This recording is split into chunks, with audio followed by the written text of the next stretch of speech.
По Штипските конфекции денеска е затворена и зградата на фондовите за пензиско, инвалидско и за здравствено осигурување.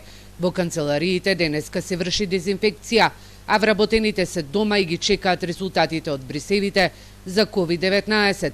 Со странките работат по електронски пат. Во потрачната единица на фондот за пензиско вработени се 17 лица, позитивни на коронавирусот се тројца. Земени се брисеви од сите вработени во текот на викендот и сега сите дома ги чекаат резултатите, пошто ќе добиеме насоки како понатаму да се работи. Еден кат подолу е фондот за здравствено осигурување. Таму има еден заразен, а двајца вработени се во самоизолација.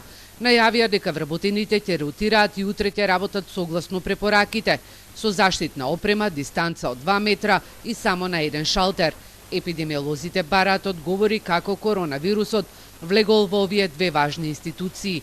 Со цел да не се шири заразата под клуч, една недела ќе бидат и канцелариите на акционерското друштво за стамбени деловен простор. Бидејќи на еден од вработените, сопругата е позитивна на вирусот. Немаме таму таков случај, но важно е да бидат внимателни сите во овој период за да го запреме ширењето на вирусот. Почварски вели дека овие бројки се појавуваат по масовното тестирање на вработените во 7 конфекции. Кластерот е познат како текстилен. Поголем дел од конфекциите кои беа офатени со скринингот ги пуштија вработените на годишен одмор.